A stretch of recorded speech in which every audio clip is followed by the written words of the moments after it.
Bíblias no livro de Êxodo, o segundo livro da Torá. Terminamos esse ano a nossa série de pregações em Gênesis, fizemos uma pequena pausa e agora voltamos ao Pentateuco para aprendermos aqui qual é a base, qual é o fundamento de toda a Escritura, aquilo que Deus deixou para todas as épocas e gerações, para os filhos da aliança seguirem. Êxodo capítulo 1. Eu farei a leitura de todo o capítulo, entretanto, a mensagem será apenas dos versículos 15 a 22. Leitura de todo o capítulo, Êxodo 1, mas o sermão baseado nos versículos 15 a 22, diz assim a palavra do nosso Deus. São estes os nomes dos filhos de Israel que entraram com Jacó no Egito. Cada um entrou com a sua família: Rúben, Simeão, Levi e Judá, Issacar, Zebulon e Benjamim, Dan, Naftali, Gad e Aser. Todas as pessoas, pois, que descenderam de Jacó foram 70. José, porém, estava no Egito. Faleceu José e todos os seus irmãos e toda aquela geração. Mas os filhos de Israel foram fecundos e aumentaram muito, e se multiplicaram e grandemente se fortaleceram, de maneira que a terra se encheu deles. Entre mentes, se levantou um novo rei sobre o Egito, que não conhecera a José. Ele disse ao seu povo: eis que o povo dos filhos de Israel é mais numeroso e mais forte do que nós. Eia, usemos de astúcia para com ele, para que não se multiplique, e seja o caso que, vindo guerra, ele se ajunte com os nossos inimigos, peleje contra nós e saia da terra. E os egípcios puseram sobre eles feitores de obras para os afligirem com suas cargas. E os israelitas edificaram a Faraó as cidades celeiros Pitom e Ramsés. Mas quanto mais os afligiam, tanto mais se multiplicavam e tanto mais se espalhavam, de maneira que se inquietavam por causa dos filhos de Israel. Então os egípcios, com tirania, faziam servir os filhos de Israel e lhes fizeram amargar a vida com dura servidão em barro, em tijolos, e com todo o trabalho no campo, com todo o serviço em que na tirania os serviam. O rei do Egito ordenou as parteiras hebreias, das quais uma se chamava Sifrá e outra Puá, dizendo: quando servirdes de parteira às hebreias, examinai. Se for filho, matai-o, mas se for filha, que viva. As parteiras, porém, temeram a Deus e não fizeram como lhes ordenara o rei do Egito, antes deixaram viver os meninos. Então o rei do Egito chamou as parteiras e lhes disse: por que fizestes isso e deixastes viver os meninos? Responderam as parteiras a Faraó: é que as mulheres hebreias não são como as egípcias, são vigorosas, e antes que lhes chegue a parteira, já deram à luz os seus filhos. E Deus fez bem às parteiras, e o povo aumentou e se tornou muito forte. E porque as parteiras temeram a Deus, ele lhes constituiu família. Então ordenou Faraó a todo o seu povo, dizendo: a todos os filhos que nascerem aos hebreus lançareis no Nilo, mas a todas as filhas deixareis viver. Amém. Amém. Vamos orar. Ó Deus maravilhoso, como a Tua palavra é fantástica. Obrigado por esse relato histórico, que só na sua leitura já faz o nosso coração se aquecer. Estamos prontos, ó Deus, estamos sedentos para ouvir o Teu Santo Espírito falando por meio do ofício profético de Jesus Cristo, usando esse vaso de barro para transmitir essa mensagem tão atual, sendo esse texto escrito há milhares de anos atrás por Moisés. Ele é preservado pelo Senhor de geração em geração, para que nós nessa manhã estivéssemos aqui para ouvir exatamente o que Ele tem a nos dizer e ensinar. Te rogamos, ó Deus, pelo Teu poder, porque não há qualquer um em nós, que nessa manhã haja salvação nessa casa, que nessa manhã haja libertação de pecados, que nessa manhã, aqueles que já são salvos em Jesus Cristo, até mesmo nós, sejamos confrontados com a Tua palavra de tal maneira que realmente entendamos o que é entrar na presença do Deus Santíssimo, que é fogo consumidor. Tende misericórdia de nós e demonstra, Senhor, fielmente a Tua graça. Em nome de Jesus é que nós oramos. Amém. Está cansado? Aborte. Está apertado? Aborte. Está estressado? Aborte. Acha que não é o momento? Aborte. Aqui no hospital, tal e tal. É rápido, fácil e seguro. Garanta já a sua tranquilidade. Ela engravidou? Ela ficou brava com você? Traga aqui no hospital tal e tal, que realizaremos o aborto com segurança, conforto e carinho. Isso poderia parecer uma vã imaginação de alguém querendo criar uma introdução para um sermão, mas isso nada mais é do que dois comerciais, duas propagandas que de fato aparecem na televisão e no rádio lá na China. Comerciais, por exemplo, na televisão, que terminam com a imagem de uma enfermeira se despedindo de uma paciente na porta do hospital, dizendo: até a próxima. Nós olhamos para uma situação como essa e nós não podemos acreditar que em pleno século XXI, num país que cresce cada vez mais economicamente e de tantas outras formas, situações assim aconteçam. E nós não vemos propagandas ou comerciais assim no Ocidente, nem nos Estados Unidos, onde a taxa de aborto é enorme, maior do que até no Brasil. Nós não vemos isso na Europa. Mas, por debaixo dos panos, nós vemos clínicas clandestinas realizando essas coisas no Brasil, nos Estados Unidos, na Europa, na África, onde mais for necessário. E só por essa informação nós vemos então a relevância desse texto lá em Êxodo, do quanto esse texto vem a nos falar hoje, milhares e milhares de anos depois. Um momento em que claramente um tirano, um faraó, servo de Satanás, fez com que mulheres estivessem dispostas a cometer não apenas aborto, mas sim infanticídio. Por que isso então? Logo no início desse livro, por que essa manifestação tão clara de oposição ao povo de Deus? Ora, o contexto nos mostra isso. Nós pregamos isso há 2 semanas atrás. O início do livro de Êxodo nos mostra como Deus é fiel às suas promessas. Ele trouxe Israel e a sua descendência para o Egito. Preservou-os ali debaixo de José. Durante um tempo Israel teve grande prestígio, apesar de estarem numa região afastada, mesmo dentro do Egito, até que esse faraó se levanta, se esquecendo de José, e passa então a perseguir aquele povo que não deveria estar ali. Nós vemos então no começo de Êxodo uma tríade que vai se manifestar durante todo o livro praticamente, principalmente aqui nesse início. Nós vemos a bênção de Deus, o medo que isso causa nos ímpios, no caso aqui nos egípcios, especialmente em Faraó, e a resposta então desses ímpios diante desse medo é opressão, perseguição. Nós vemos a opressão acontecendo nos primeiros versículos de Êxodo por meio da escravidão, por meio do trabalho forçado, do trabalho duro. Esse povo está se multiplicando demais. Vamos dar coisas para eles fazerem, para pararem de gerar filhos. E a Bíblia diz claramente: quanto mais os afligiam, tanto mais se multiplicavam e tanto mais se espalhavam.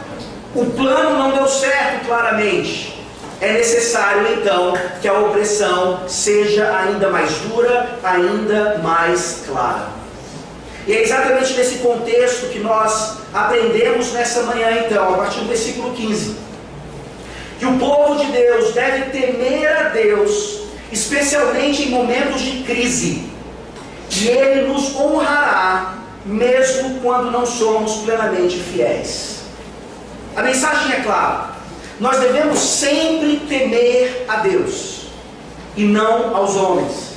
Temer a Deus, especialmente em momentos de crise, em momentos que somos tentados a não temê-lo. E o texto fala claramente que Ele nos honra, mesmo quando não somos tão tementes quanto deveríamos ser. O texto é dividido bem claramente em duas partes.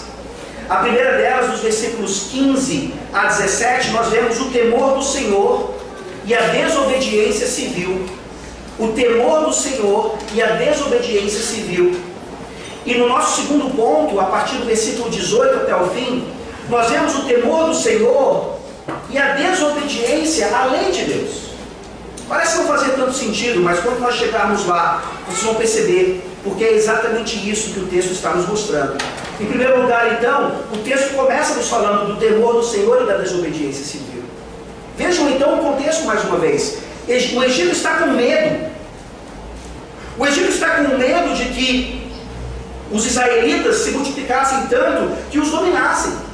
Mas ao mesmo tempo eles não querem se livrar dos israelitas, porque eles precisam da sua força de trabalho e principalmente da sua bênção. Eles reconhecem, meio que indiretamente, o quanto eles são abençoados por causa do povo ali. Então eles precisam subjugá-los de alguma forma.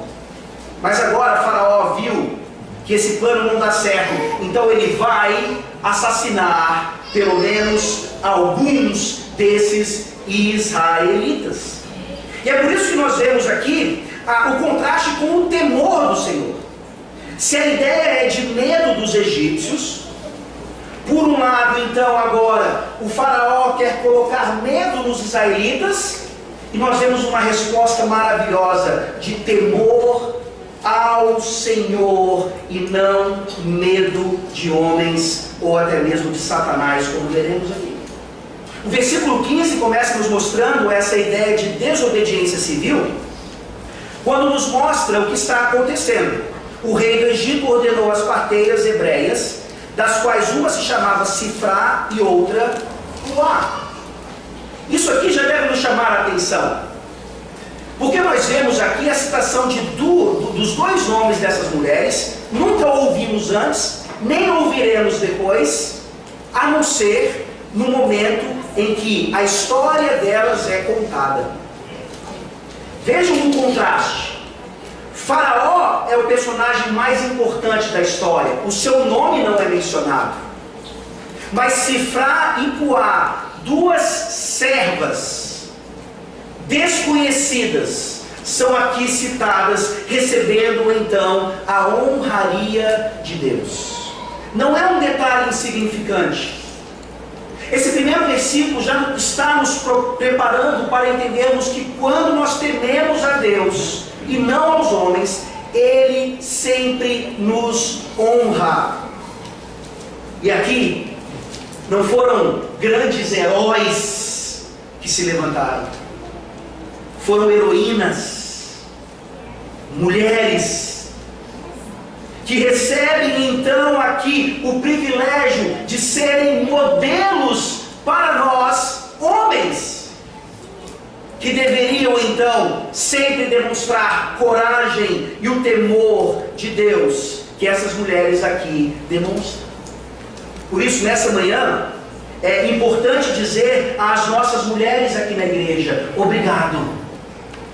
Obrigado, porque geralmente em situações de crise vocês são mais corajosas do que nós. Vocês são mais tementes a Deus do que nós. Vocês estão mais prontas para ver a família em culto doméstico do que nós homens estamos. Duas servas, parteiras, já na história, mostrando o quanto nós, homens, precisamos realmente nos arrependermos da nossa falta de masculinidade bíblica. Obrigado, mulheres. Obrigado por servirem ao Senhor com tanta dedicação. Essas mulheres serão honradas, mas honradas diante de uma proposta quase impossível de ser rejeitada. Uma proposta diabólica. E eu estou sendo bonzinho ao dizer proposta, na verdade é uma ordem. Uma ordem de Faraó. É irrecusável. Faraó, o homem mais poderoso da terra, naquele momento, chega no versículo 16 e diz: quando servirdes de parteiras hebreias, examinai, se for filho, matai-o, mas se for filha, que viva. Uma ordem satânica. Aqui nós vemos então que essa ideia de aborto ou infanticídio não é algo dos nossos dias, não é algo do século 21, não é algo que aflige a China apenas agora ou aos Estados Unidos. Sempre foi algo planejado por Satanás, porque ele é um assassino desde o princípio. De aniquilar criancinhas, de aniquilar fetos, de aniquilar principalmente aqueles que fazem parte da aliança e são a esperança da continuidade da aliança. É interessante notar aqui como as feministas reagiriam a esse versículo. Talvez você seja um pouco feminista aqui nessa manhã, e você lute então pelos seus direitos, assim como os homens têm os deles e tal. Mas veja então que Faraó aqui não é politicamente correto. Ele não respeita o feminismo. Ele fala: mata os homens e preserva as mulheres. Uma feminista de plantão deveria dizer: nada disso. Matem todos. Nós temos o direito de morrer tanto quanto os homens têm. Mas Faraó está mostrando aqui porque ele queria matar os homens. Porque Faraó, apesar de seu distanciamento de Deus, um óbvio distanciamento, ele sabe que homens devem ser masculinos, homens são aqueles criados para guerrear, homens são aqueles criados para liderar, e obviamente homens são uma ameaça. Enquanto mulheres, a parte mais frágil, facilmente são subjugadas. Isso certamente deveria fazer o nosso lado feminista gritar. Mas Faraó está certo, porque a Bíblia ensina isso, porque as Escrituras ensinam isso. E aqui nós não vemos apenas o capricho de um homem tentando aniquilar os meninos da aliança, os meninos israelitas. Nós vemos aqui um plano satânico ainda maior, em tentar impedir que o descendente viesse. Satanás ouviu Deus falando lá no Éden, que a serpente rastejaria agora todos os dias da sua vida, e que o descendente pisaria a cabeça da serpente. É muito mais do que meramente Faraó tentando proteger o Egito de um domínio estrangeiro. E por que então o aborto? E por que então o infanticídio? Ora, porque você precisa cortar o mal pela raiz. Vejam que ele não está querendo aqui ser tão direto. Ele poderia ter dado a ordem que ele dá no versículo 22, e nós chegaremos lá e veremos por que ele dá aquela ordem ali. Mas agora ele quer ser sutil. Ele quer usar parteiras, ele quer usar mulheres que facilmente seriam ludibriadas para obedecer aquela ordem terrível. Mas essas mulheres são fortes. Mas essas mulheres sabem que aborto ou infanticídio é sempre errado. Elas não tinham a revelação que nós temos hoje. Elas não tinham todo o acesso à informação que nós temos hoje, com história e mais história, dessas terríveis coisas que aconteceram sempre e continuaram acontecendo. Mas elas sabem aqui, mesmo não tendo recebido ainda, em Êxodo 20, a ordenança de não matar, porque no coração do homem, desde o Éden, foi cravado e gravado ali os 10 mandamentos, ou foram cravados e gravados ali os 10 mandamentos. Em Êxodo 20 nós temos apenas uma oficialização da lei, mas essa lei, por meio da nossa consciência, ela sempre nos acusa. Talvez a sua consciência fique um pouco cauterizada em relação a algumas coisas, mas isso não nega o fato de que a lei sempre esteve ali. Porque elas sabiam que o aborto e o infanticídio são sempre errados, até pela lógica. Tem coisas que você não precisa nem ser crente para entender. E se você fizesse um debate com alguém que é a favor do aborto e você perguntasse para essa pessoa, quando é que a vida começa? Essa pessoa não tem o menor direito lógico ou científico de dizer, a vida só começa após 3 meses de gestação. A vida só começa após 6 meses de gestação. A vida só começa quando o feto sai do ventre. É ilógico. E entendam, por favor, não científico. Se nós somos hoje vida, e nós entendemos que somos, é porque um dia, quando a célula masculina se uniu à célula feminina, já havia vida ali. Ou seja, a resposta é bem nítida. Mesmo para aqueles que querem suprimir a verdade pela injustiça, a vida começa naquele exato momento, quando a união da semente do homem e a célula feminina acontece. Meus irmãos, como é que nós, enquanto igreja, reagimos? Não em relação à China, que faz propaganda de aborto, porque afinal de contas, eles têm uma regra de que uma família só pode ter um filho, e o segundo filho só em raríssimas exceções, pagando muito dinheiro por isso, e nós veremos outras consequências a esses filhos, a esses segundos filhos, quando eles acabam nascendo e crescendo. Mas nós moramos num país onde algumas situações são previstas em lei para que o estupro, o aborto seja realizado. Como é que nós reagimos diante disso? Será que você pelo menos entende que não há, biblicamente falando, nenhuma abertura para qualquer tipo de aborto, muito menos, obviamente, infanticídio? Mas e no caso do estupro, pastor? Como é que a mulher vai conviver com essa situação? É claro, é lógico que se na providência de Deus uma mulher for estuprada, Deus permite aquele aborto, não permite. Ninguém está dizendo aqui que é uma situação fácil, ninguém está dizendo aqui que uma mulher então deve respirar fundo e ter aquele bebê de qualquer maneira. É uma situação dificílima. Situações éticas que esse texto nos traz,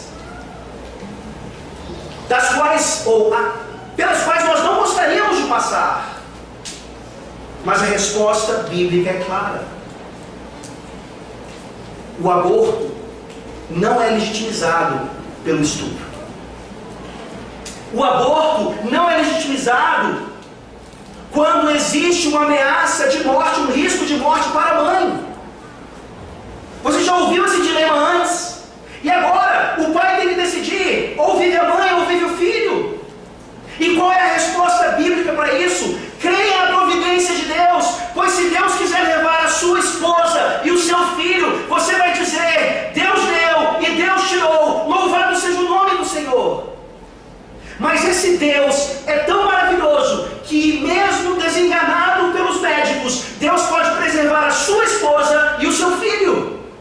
Você crê nisso? Ou nós ainda insistimos em viver pelas probabilidades lógicas e científicas? Há não muito tempo atrás, nós ouvimos um sermão aqui defendendo que os anencéfalos devem nascer, mesmo que eles vivam apenas alguns minutos, algumas horas. Eles devem nascer, eles não podem ser abortados, eles são uma vida que na providência de Deus foram gerados daquela maneira. Que testemunho de um pai e uma mãe crentes, que com muita dor e muita luta veem o parto de seu filho anencéfalo, e momentos depois fazem o sepultamento e o ofício fúnebre dessa criança. Ou nós vivemos por aquilo que as Escrituras nos ensinam, por mais difícil que seja, ou nós seremos igualados ao que Faraó está pedindo aqui. Não existe uma proporção apenas. Ah, pastor, o que Faraó está fazendo é um absurdo. Mas esses exemplos que o Senhor Deus não são tão absurdos assim. Para as Escrituras são. Para Deus são. E é por isso que, como essas parteiras, nós devemos lutar sempre pela vida. E aqui cabe uma outra pergunta. Talvez você nunca aborte na sua vida. Talvez você nunca seja tentada a isso, ou tentado a isso. Mas quando o mandamento diz não matarás, nós não podemos nos contentar apenas com o fato de não fazermos isso. Mas o mandamento automaticamente nos chama a lutarmos pela vida. E o quanto a Igreja de Cristo no Brasil tem realmente lutado contra o aborto. Não estou falando apenas de levantar alguns cartazes e dizer, veja, nós somos contra isso, as Escrituras rejeitam essa ideia.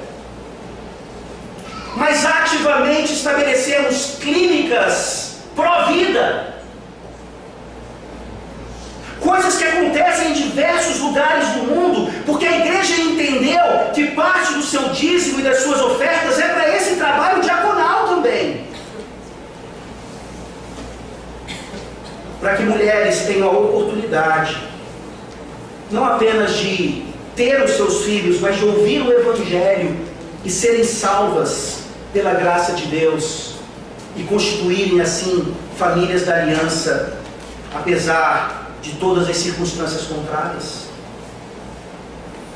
Talvez nós não estejamos tão próximos assim de situações de aborto físico ou infanticídio real.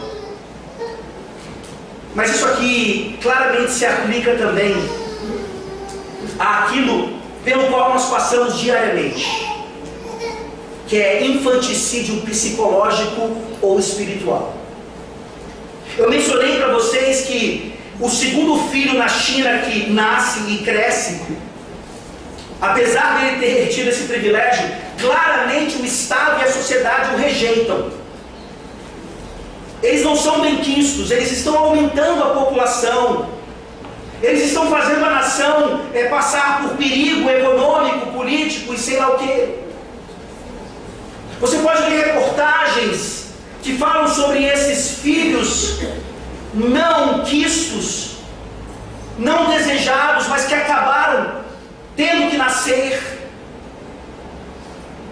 E nós vemos isso também num nível menor, numa proporção menor, no meio do povo de Deus. Quantos filhos da aliança que nascem porque nós erramos no nosso planejamento para não termos mais filhos? Quantos filhos fogem do nosso controle, do nosso planejamento, da nossa ideia ideal de família? Quantos filhos aparecem no ventre e fazem mães chorarem de desespero. Agora não! Eu já tenho quase 50 anos de idade, não faz sentido. Agora não! Vai atrapalhar os meus estudos, a minha carreira, o que quer que seja. E pais, por mais que não tenham coragem de dizer isso, ou casados, ou ainda solteiros, que pensam lá no interior da sua mente: será que não dá para abortar? Ninguém vai ficar sabendo. Existem milhares de clínicas clandestinas aí, ninguém precisa ficar sabendo. Essa gravidez não é desejada. Eu repito, eu não estou falando de ímpios fora da igreja pensando assim. Eu estou falando de mim e de você. Poderíamos contar nos dedos.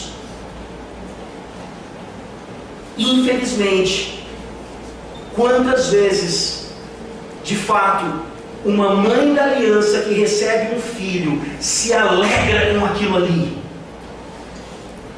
O primeiro sempre, dependendo da situação. O segundo, opa! A partir do terceiro, as pessoas já começam a perguntar para você: você não tem televisão em casa?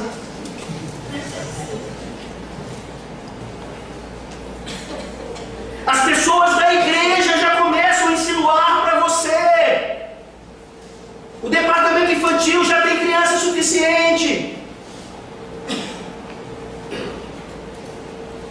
E os infanticídios espirituais continuam acontecendo. Esses filhos vêm.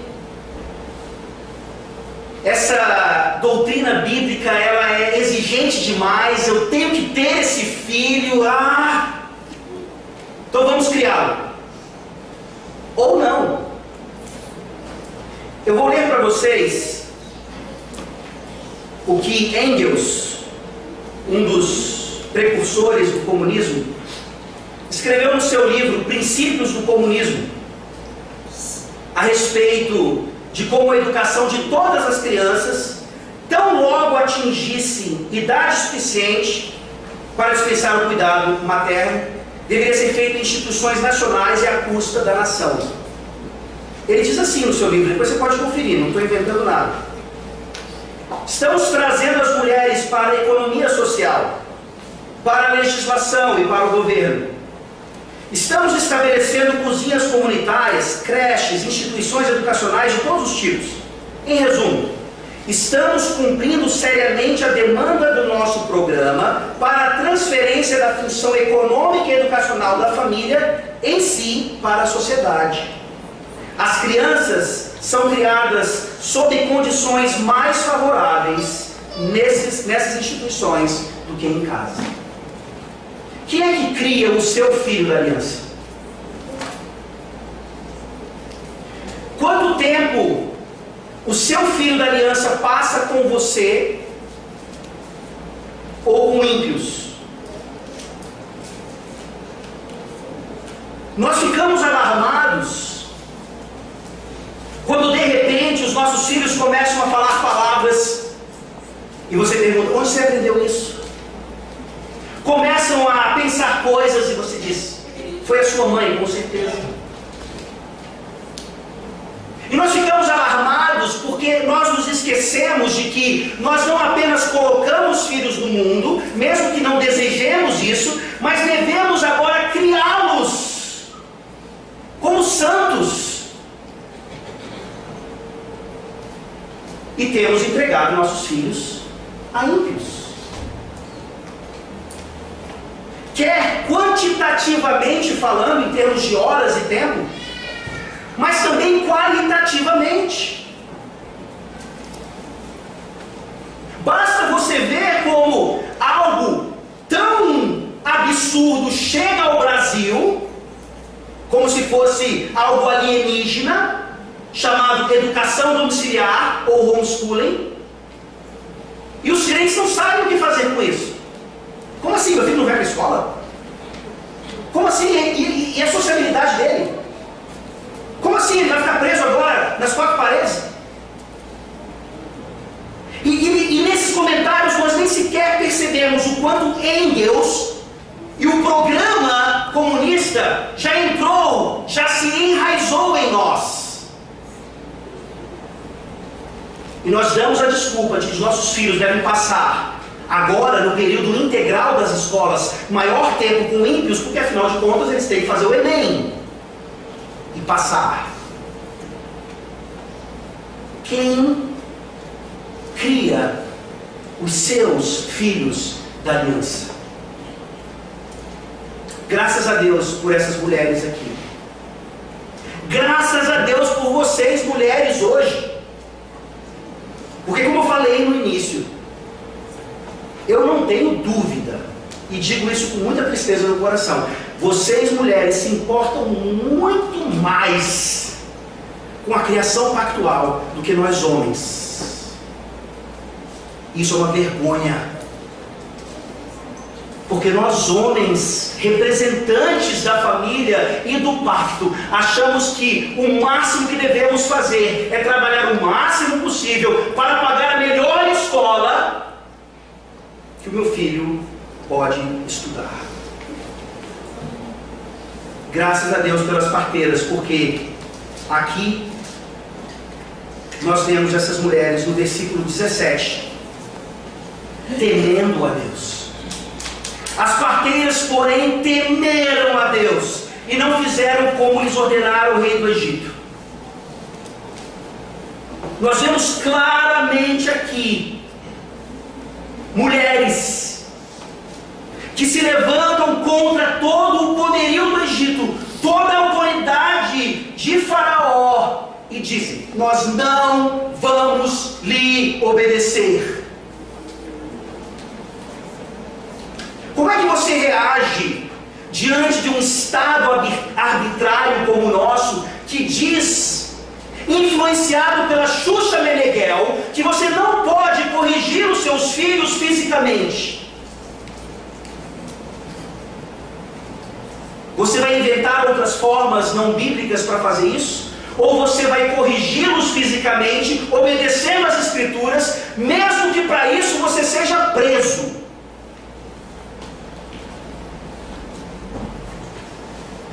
A palavra de Deus ensina que toda autoridade é dada por Deus, inclusive esse faraó aqui fora dado por Deus. A Bíblia ensina da nossa obediência para com o Estado. O cristianismo não é um movimento de anarquia estatal. Mas sempre, absolutamente sempre, que essa autoridade dada por Deus for além da sua esfera de atuação e exigir que o povo de Deus quebre a lei de Deus, nós temos, não é uma opção, nós temos, é uma obrigação, nós temos que desobedecer o Estado. Nós temos que desobedecer a Faraó, o Congresso Nacional, quem quer que seja. Nós vemos isso ao longo das Escrituras. Daniel e seus amigos na Babilônia, em terra estranha. Pedro e os apóstolos, lá na Nova Aliança. É bem claro. E as parteiras, mais uma vez, são um modelo para isso. Eu gostaria que vocês abrissem, por favor, a Bíblia de vocês em Apocalipse, capítulo 12.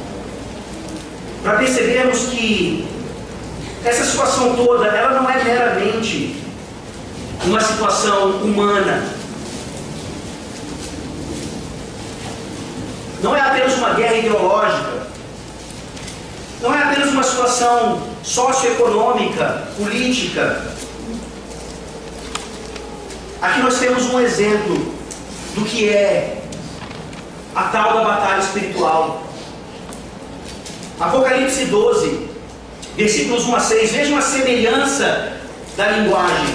Viu-se grande sinal no céu, a saber, uma mulher vestida do sol, com a lua debaixo dos pés, e uma coroa de 12 estrelas na cabeça, que achando-se grávida, grita com as dores de parto, sofrendo tormentos para dar à luz. Viu-se também outro sinal no céu, e eis um dragão grande, vermelho, com 7 cabeças, 10 chifres, e nas cabeças 7 diademas. A sua cauda arrastava a terça parte das estrelas do céu, as quais lançou para a terra. E o dragão se deteve em frente da mulher que estava para dar à luz, a fim de lhe devorar o filho quando nascesse. Nasceu-lhe, pois, um filho varão, que há de reger todas as nações com cetro de ferro. E o seu filho foi arrebatado para Deus até o seu trono. A mulher, porém, fugiu para o deserto, onde lhe havia Deus preparado lugar para que nele a sustente durante 1260 dias. Homens e mulheres aqui presentes hoje, vocês não têm ideia do que significa uma mulher conceber um filho e gerar esse filho. É um dos maiores privilégios que um ser humano pode ter, em especial aqueles que pertencem à aliança. Porque são esses filhos, a multiplicação desses filhos, que vai realmente manifestar o domínio de Deus por toda a terra em qualquer geração. Essas parteiras não tinham a menor ideia disso. Mas elas foram fiéis à lei gravada nos seus corações e tementes a Deus. E a sua atitude fez com que meninos e mais meninos continuassem nascendo. O temor do Senhor e a desobediência civil não é para aquela época apenas, mas continua sendo para todas as épocas até o retorno do Senhor Jesus Cristo. E isso nos leva agora à segunda parte do texto, que diz que o temor do Senhor ele existe de fato, mesmo mediante desobediência à lei de Deus. Parece estranho, como eu falei lá no começo, mas é isso que está acontecendo aqui. Vejamos agora a partir do versículo 18 até o 22. Então o rei do Egito chamou as parteiras e lhes disse: por que fizestes isso e deixastes viver os meninos? Responderam as parteiras a Faraó: é que as mulheres hebreias não são como as egípcias, são vigorosas, e antes que lhes chegue a parteira, já deram à luz os seus filhos. E Deus fez bem às parteiras, e o povo aumentou e se tornou muito forte. E porque as parteiras temeram a Deus, ele lhes constituiu família. Então ordenou o Faraó a todo o seu povo, dizendo: a todos os filhos que nascerem aos hebreus lançareis no Nilo, mas a todas as filhas deixareis viver. Como assim o temor do Senhor e a desobediência à lei de Deus? Ora, o Faraó vem para exigir contas. Ele deu uma ordem clara, os meninos continuam nascendo. Essas parteiras, o que elas estão fazendo? Por que vocês ainda permitem que eles nasçam? E aí eu lhe pergunto: você sabe quando o seu filho está mentindo? Você sabe quando o seu filho está mentindo? Quando você lê esse texto, qual é a primeira impressão que você tem da resposta das parteiras? Você tem certeza absoluta que elas estão mentindo? E aqui nós temos mais uma vez uma polêmica ética manifestada nas Escrituras Sagradas e uma resposta bem direta, mesmo que nós não gostemos muito dela. A pergunta é bem clara e, sem dúvida alguma, uma pergunta que traz muita pressão. Imaginem, Faraó, o homem mais poderoso da terra, havia dado uma ordem clara, agora ele está exigindo uma satisfação porque a ordem não fora cumprida. Nós trememos nas bases quando nós temos que prestar conta de alguma coisa, principalmente se fizermos mal aquilo. Principalmente se nós soubermos que houve um tipo de desobediência ou não fizemos aquilo que havia sido demandado de nós. Como é que você se porta diante de pressão? A gente sabe quando os nossos filhos estão mentindo, porque nós geralmente agimos da mesma forma quando estamos sob pressão. Por isso que é fácil. Nós já fomos crianças mentirosas, nós ainda somos pais mentirosos, e a gente finge que está tudo bem, porque senão não existiria qualquer convivência harmônica entre nós. E não há problema aqui em notarmos que, apesar de alguns comentaristas dizerem exatamente o contrário, debaixo de pressão, muita pressão, essas parteiras acabam mentindo sim. E sabe o que é pior? É que muitos pastores, muitos teólogos, muitos crentes pegam esse texto, o texto de Raabe e outros nas escrituras, para justificar algumas mentiras. Mentira é errado, mas se for para o reino de Deus, não é. E o 9º mandamento claramente nos ensina que, por exemplo, trapacear é uma quebra inviolável desse mandamento. Se o ímpio faz alguma coisa no cartório para se promover, ele está errado, ele quebrou o 9º mandamento. Mas se a igreja faz alguma coisa no cartório para ter aquele terreno que vai ser a próxima plantação de igreja, aí pode. Porque é para o reino. Porque é para Deus. E aqui nós temos inúmeros exemplos de uma hierarquia de mandamentos que esse tipo de teologia ensina. Por exemplo, para salvar a vida de alguém você pode mentir. Falso. A Bíblia em nenhum momento ensina isso. O 9º mandamento é claro em nos dizer que absolutamente nenhuma mentira é justificável. Olha a proporção no texto. Nenhum aborto é legítimo, nenhum infanticídio é legítimo, nenhuma mentira é legítima. Nem aquela que parece tão inofensível. Esses teólogos ousam dizer que não levantar falso testemunho se aplica apenas a mentiras que vão fazer mal a outrem. E como é que esses homens reagem ao texto de Abraão, que mentiu, dizendo que Sara era sua irmã, e a confusão que aquilo causou? Ora, ele estava tentando preservar a vida deles. Nesse caso a mentira é legítima? Não é.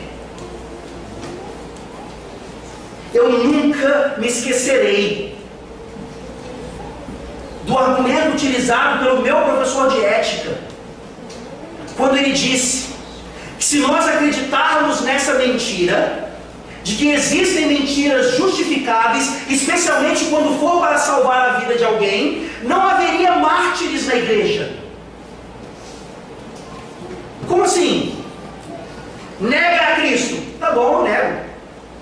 Não confio nele e tal. Chego em casa, choro, me arrependo. Ah, ainda bem, porque eu pude mentir para preservar a minha vida. Se isso é o que a Bíblia ensina, então todos os mártires que a história conheceu são ignorantes, irresponsáveis, porque poderiam ter mentido para salvar as suas próprias vidas. Claro que é uma questão ética, mas qual é a nossa resposta a isso? É o que as Escrituras ensinam? Ou é aquilo que até mesmo na teologia você encontra para poder justificar algumas atitudes injustificáveis? Sabe o que é mais interessante? Por isso eu perguntei se você conhece de fato o seu filho a ponto de saber se ele está mentindo ou não. É porque tem alguns comentaristas que dizem que elas nem mentiram. E sabia que isso é possível? Alguns comentaristas defendem que elas não mentiram. Que quando elas respondem o que Faraó perguntou, é que as mulheres hebreias não são como as egípcias, são vigorosas e antes que lhes chegue a parteira já deram à luz os seus filhos. É possível que isso acontecesse de fato. Nós estamos lidando com algo aqui em que Deus está agindo até de forma sobrenatural. Ele está multiplicando quando não era para multiplicar. Ele está dando muitos filhos, muita prosperidade familiar para esse povo. É bem possível que esse relato que elas dão para Faraó seja verdadeiro. Mas aqui, mais uma vez, um catecismo maior que nós estamos estudando, e vamos entrar já nos 10 mandamentos. Ele nos auxilia muito, porque ele vai esmiuçar cada mandamento, e ao esmiuçar o 9º mandamento, ele vai dizer que a omissão da verdade também é uma mentira. Eu não menti, eu só omiti. E aqui quando você compara essa informação que elas dão com o versículo 17, parece-me então que esse argumento cai por terra, porque o versículo 17, na sua parte B, diz assim: antes deixaram viver os meninos. Elas ativamente estavam presentes em alguns partos e deixaram viver os meninos. Talvez em outros elas não estivessem, e realmente eles tivessem nascido, quando elas chegassem lá, não podia mais matar, porque tinha que ser no parto. Mas a Bíblia é clara, pelo menos em alguns deles, elas deixaram viver os meninos. Debaixo de pressão, obviamente, elas respondem querendo preservar a sua vida, a sua integridade. Imagina se elas dissessem: olha, Faraó, nós deixamos viver os meninos porque a sua ordem é satânica e nós não vamos obedecer a você. Morre. O que esses teólogos, pastores e outros acabam fazendo é trazer um prejuízo enorme para o povo de Deus, que precisa aprender que a resposta bíblica, principalmente em tempos de crise, é sempre temor a Deus e obediência à sua palavra de forma irrestrita, mesmo que nós não consigamos fazer isso. Retire do seu vocabulário aquilo que você usa para justificar o seu pecado e justificar os dos outros. Você diz assim: ah, pastor, isso é impossível de ser cumprido. Não dá para cumprir essa exigência, logo eu não posso ser hipócrita e exigir isso dos outros. Isso é falso. Tudo bem que você está sendo honesto, tudo bem que você vai dizer: se eu fosse um alemão no tempo da Segunda Guerra Mundial, eu tivesse judeus escondidos no meu porão e a Gestapo fosse lá na minha porta e batesse: tem judeus aí? Eu provavelmente responderia: sim, tem. Ou não, não tem. Dependendo da sua fidelidade a Deus. Mesmo que nós não consigamos cumprir o mandamento de Deus, nós não podemos minimizá-lo. Nós não podemos colocar o padrão de Deus aqui embaixo, porque aí sim nós o cumpriríamos. Falso! Nós não cumprimos o padrão daqui nem daqui. É por isso que eu disse que o temor de Deus, agora diante da desobediência à lei de Deus, essas mulheres, meus irmãos, elas não são abençoadas porque elas mentiram ou omitiram parte da verdade. Elas não estão sendo abençoadas porque não temeram a Deus completamente, porque falharam nesse aspecto. Elas estão sendo abençoadas porque elas temeram a Deus e não a Faraó, mesmo que o meio tenha sido corrompido um pouco. Deus não abençoa pecados, Deus não abençoa transgressões à sua lei, mas Deus abençoa atitudes obedientes a Ele, mesmo que isso signifique uma possível morte. Nós temos que dizer a verdade sempre, custe o que custar, independentemente do resultado. Essa é uma mensagem óbvia para as nossas crianças. Crianças, vocês têm medo de dizer a verdade. informações de seus pais.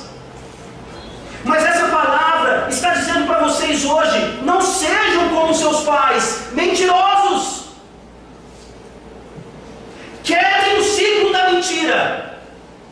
Sejam mais fiéis a Deus do que nós somos.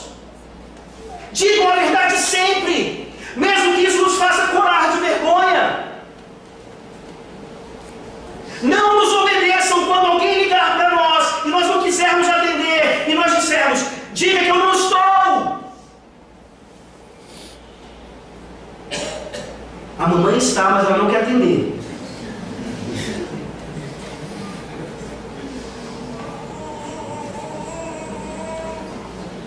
Sempre digam a verdade. E para corarmos ainda mais de vergonha, sabe quem ensina isso categoricamente na sua ética?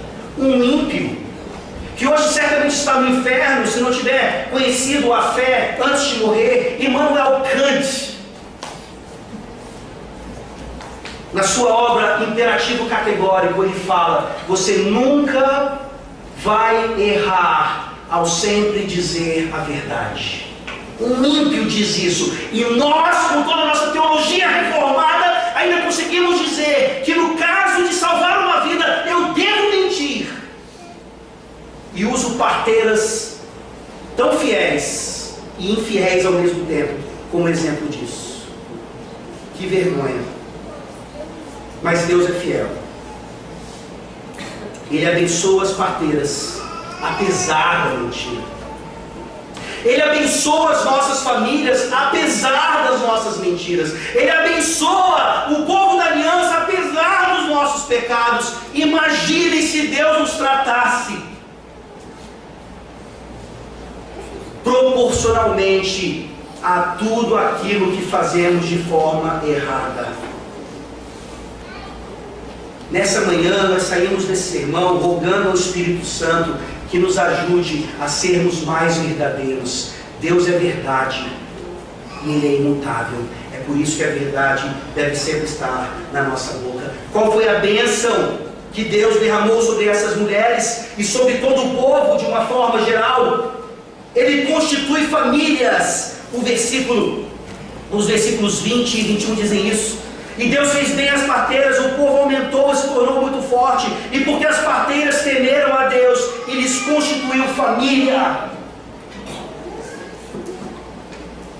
É esse, jovem, é esse o seu maior desejo?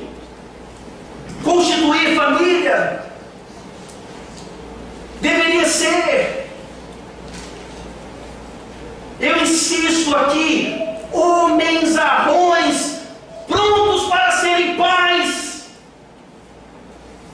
ainda solteiros, meninas lindas, maravilhosas, esperando para serem mães, ainda solteiras. É uma bênção constituir família, apesar do que Satanás diz. É uma bênção ter filhos e muitos filhos, apesar do que Satanás diz. É uma bênção. O mais cedo possível, nós vemos homens bem treinados, masculinos, indo a casas da aliança e dizendo para aqueles pais da aliança: a sua filha agora vai ser minha.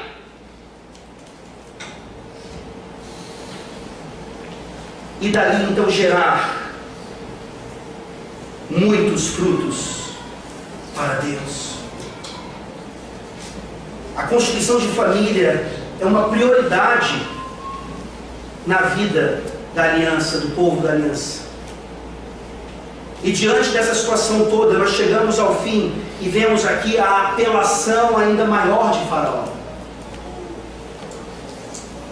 O planejamento com as parteiras não funcionou. E Faraó então diz no versículo 22, Faraó, dizendo: a todos os filhos que nascerem aos hebreus lançareis no Nilo, mas a todas as filhas deixareis viver. Agora a sutileza vai embora. Mata mesmo, joga no Nilo, deixa o crocodilo comer. E nós vemos uma perseguição barbária, como aconteceu em vários momentos da história. Mas isso nos aponta não apenas para o nosso próximo sermão, que é o nascimento de Moisés, mesmo diante dessas circunstâncias todas. Como é que você reagiria, né? Se o meu filho nascer, ele vai ser jogado por crocodilo. Não vou ter filho, é óbvio. A gente diz isso hoje. Eu vou ter filho e colocar nesse mundo terrível. Vai. Porque o seu filho é a esperança. Apesar das circunstâncias, e até mesmo por causa delas. Abra sua Bíblia, por favor, em Mateus capítulo 2. Mateus capítulo 2. A atitude de Faraó não nos aponta apenas para o nascimento de Moisés, mas principalmente para o nascimento do Redentor. Mateus capítulo 2, versículos 16 a 18. E aqui nós terminamos. Mateus 2, 16 a 18. Vendo-se iludido pelos magos, enfureceu-se Herodes grandemente e mandou matar todos os meninos de Belém e de todos os seus arredores, de 2 anos para baixo, conforme o tempo do qual com precisão se informaram dos magos. Então se cumpriu o que fora dito por intermédio do profeta Jeremias. Ouviu-se um clamor em Ramá, pranto, choro e grande lamento. Era Raquel chorando por seus filhos e inconsolável, porque não mais existem. Jesus Cristo foge para o Egito. Herodes manda aquela matança, aquele infanticídio. Muitos morrem, mas o Messias é preservado. Jesus Cristo é preservado. É preservado para que então fosse, anos mais tarde, para a cruz do Calvário, para morrer exatamente por aqueles pecados todos que foram revelados aqui nessa manhã. Nós não queremos constituir família como a Bíblia ensina. Nós não queremos tantos filhos como a Bíblia nos ensina. Nós não queremos criá-los como a Bíblia ensina. Nós queremos mentir e justificar as nossas mentiras. Nós queremos que Jesus Cristo seja o nosso Salvador, mas não o nosso Senhor. A esperança hoje de manhã não está em nós. A esperança hoje de manhã está no bebezinho que foi para o Egito e de lá saiu e voltou para Nazaré e cresceu e nunca mentiu e sempre lutou pela vida, principalmente na cruz do Calvário, quando ele luta pela minha e pela sua vida, e ele as garante com a sua morte. Vamos orar.